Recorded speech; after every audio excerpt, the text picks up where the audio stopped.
Découvert en 1972 dans le golfe de Gabès par 66 mètres d'eau, situé à 76 km au sud-est de Sfax et baptisé Ashtart du nom de la déesse phénicienne de la fécondité, le premier champ pétrolier offshore en Tunisie a été mis en production en mars 1974 à partir de 2 plateformes, l'une de forage, l'autre de production et d'une barge de stockage de brut Ifriqiya 1. L'évolution de la connaissance du gisement a rendu nécessaire des extensions successives. Ainsi, en 1976, une 3e plateforme, ASPP2, a été installée pour permettre de maintenir la pression du réservoir par injection d'eau. En 1979, le remplacement de la barge de stockage par Ifriqiya 2 a porté la capacité de stockage de brut de 60 000 à 125 000 tonnes. Entre 1983 et 1987, les 2 copropriétaires du champ ETAP, entreprise tunisienne d'activité pétrolière, et EHT, Elf Hydrocarbures Tunisie, ont confié à leur filiale CEREPT, Société de recherche et d'exploitation des pétroles en Tunisie, la réalisation du projet de développement complémentaire qui consiste à ajouter une 4e plateforme de forage à SPF2 et à généraliser le gas lift à tous les puits. Les différentes études effectuées par CEREPT ont mis en évidence des possibilités d'extension du réservoir dans les zones nord-nord-est et est-sud-est, dont les réserves d'huile étaient évaluées à 5,2 millions de tonnes, récupérables jusqu'à l'an 2010, soit l'équivalent de la quantité restant à produire à partir des plateformes existantes. Il ne faut pas oublier que si on n'a pas réalisé ce développement additionnel d'Ashtart, disons, la production annuelle de ce champ-là serait de l'ordre en 1996 serait de 900 000 tonnes et puis il devait régresser jusqu'à 500 et 400 000 tonnes. Alors qu'avec ce projet-là, à partir de 1996, on va réussir à avoir une production supérieure à 1 million de tonnes jusqu'en l'an 2004. Sur la base des études de faisabilité et d'avant-projet réalisées par CEREPT, les 2 co-titulaires de la concession décident en septembre 1992 la réalisation du développement additionnel d'Ashtart, DAA, et renouvellent leur confiance à CEREPT pour conduire ce projet qui consiste à installer une plateforme de forage satellité automatique à SPF3 qui sera télécommandée en phase de production des puits à partir des SPP2. Dès lors, CEREPT met en œuvre tous les moyens pour la réussite du projet, notamment en établissant le PREP, ou plan de réalisation du projet, approuvé par les associés, les procédures internes et en mobilisant les personnels compétents.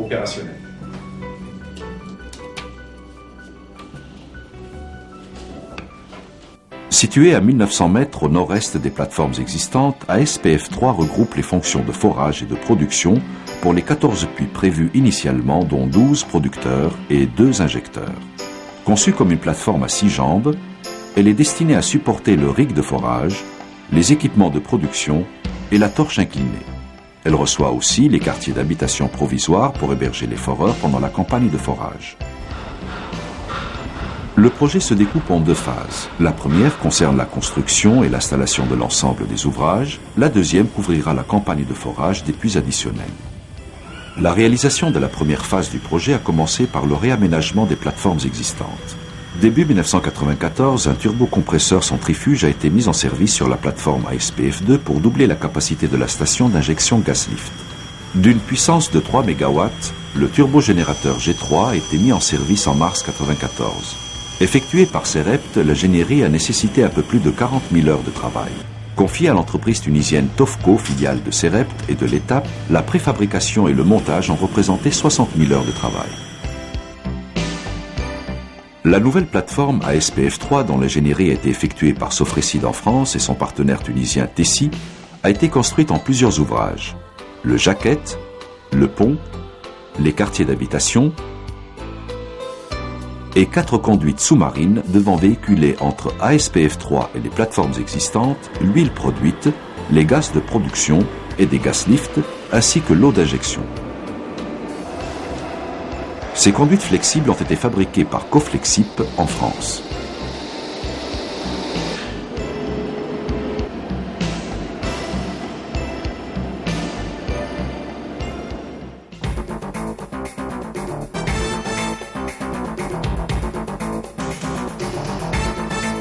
Le jaquette ainsi que ses pieux de fichage et les tubes conducteurs pour les puits à forêt ont été construits par Intermar Sarda en Italie.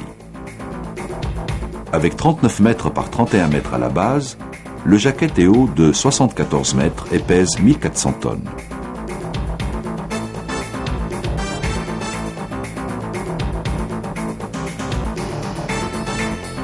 « 1200 mètres de tubes de 1,5 mètre de diamètre ont été confectionnés pour les 6 pieux de fichage, en plus des 14 tubes conducteurs, l'ensemble pesant 3000 tonnes.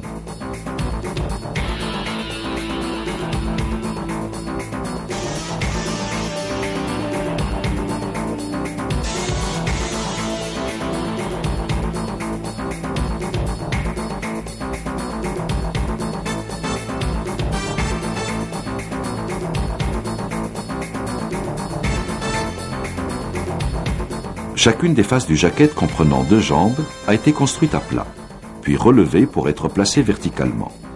Les liaisons entre les faces du jacket et le reste de la structure ont ensuite été mises en place en travaillant parfois à une hauteur importante.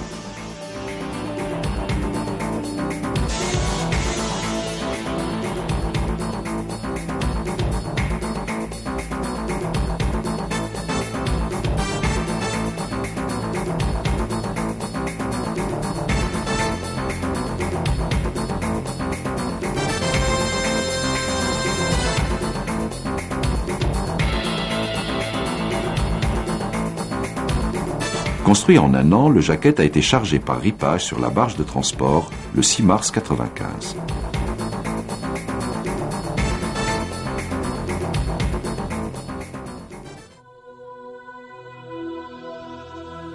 Le pont contenant les installations de surface a été construit en Tunisie par le groupement tunisien Pireko Skin, qui a aménagé à cet effet un yard au port commercial de Sfax.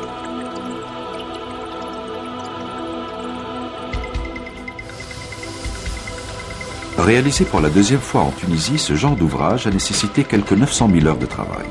Environ 500 jeunes Tunisiens ont participé à une expérience industrielle nouvelle par la taille et les spécificités de la construction pour l'offshore et ont pu ainsi capitaliser un savoir-faire dans un domaine de haute technologie. Le pont d'ASPF 3, d'un poids total de 1800 tonnes, a été construit en 3 sous-ensembles. D'abord, le module du pont. Constitué de 2 planchers principaux et d'un plancher intermédiaire, il mesure 47 mètres par 31 mètres hors tout sur une hauteur de 14 mètres. C'est ce module qui contient pratiquement tous les équipements de production. Les 2 planchers ont d'abord été construits séparément, puis placés l'un sur l'autre. Les équipements ont été ensuite installés à l'intérieur de la structure ainsi formée.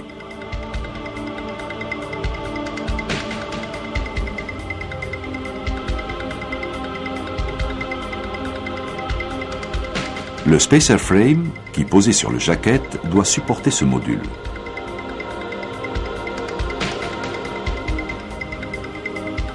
La torche, qui sera accrochée au pont, est une structure métallique en treillis de section triangulaire. Elle mesure 55 mètres de long. Démarrée en décembre 1993, la construction du pont, de la torche et du spacer frame s'est achevée en mars 1995. Et le chargement sur barge de transport des ouvrages a été effectué avec des remorques hydrauliques le 10 avril 1995.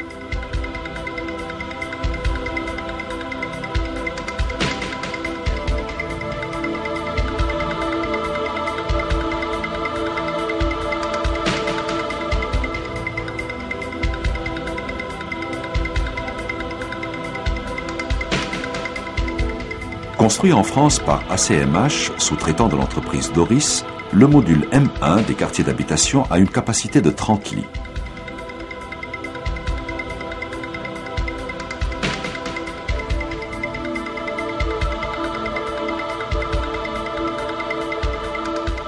Les 4 autres modules M2, M5, qui ont aussi une capacité de 30 lits, ont été fabriqués en Tunisie par l'entreprise Sacna, sous-traitante de Doris. Sacna a aussi construit l'Helidec en aluminium d'un diamètre de 24 mètres. L'ensemble quartier Helidec pèse 335 tonnes.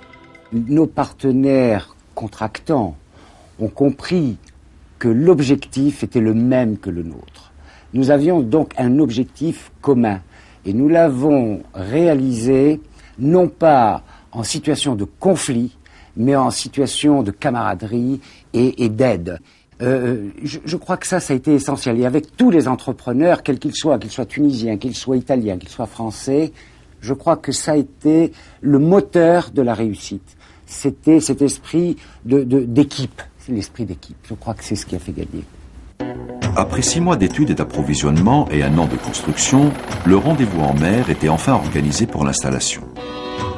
La première phase de pose des conduites sous-marines et du câble électrique devant alimenter ASPF-3 en énergie s'est déroulée en février 1995, avant l'installation d'ASPF-3. Les conduites posées sur le fond marin ont ensuite été repêchées, puis raccordées en août 1995 après l'installation de la nouvelle plateforme. Parallèlement, la conduite flexible reliant le puits injecteur à tête sous-marine Ashtart 29 à la plateforme ASPF-2 a été posée. Ces opérations ont été conduites par Coflexip avec la participation de Sarost, filiale de la Cerept. Transporté depuis Arbatax jusqu'à Ashtart sur une cargo-barge, le jacket a été installé le 2 avril 1995 par une derrick-barge de 2000 tonnes de capacité.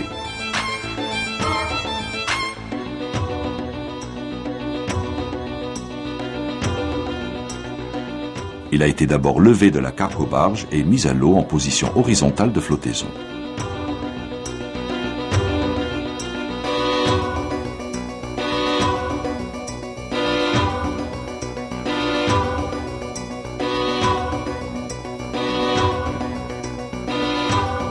Il a ensuite été relevé en position verticale pour trouver son emplacement définitif.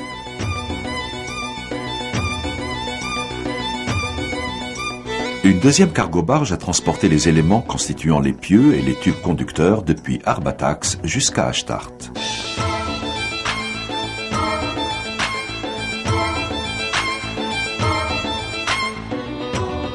Les 6 pieux ont été battus dans les jambes du jacket à une profondeur de 120 mètres dans le sol marin pour bien fixer l'ouvrage.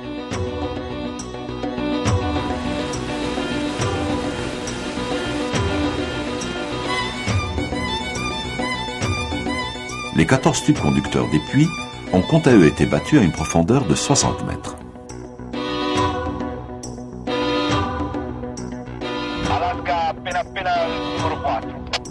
Transporté depuis le port de Sfax jusqu'à Ashtart, le Spacer Frame, le module du pont et la torche ont été installés dans cet ordre les 23 et 25 avril 1995 à l'aide de la même derrick-barge.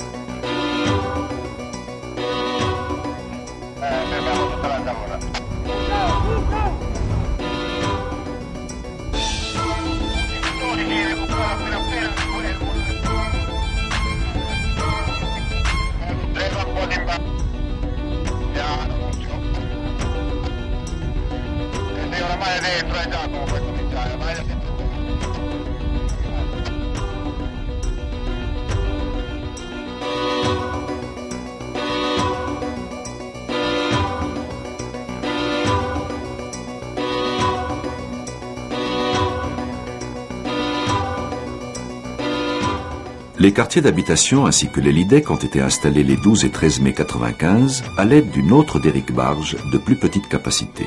L'ensemble de ces opérations marines a été réalisé par Saipem avec une contribution de la main-d'œuvre locale.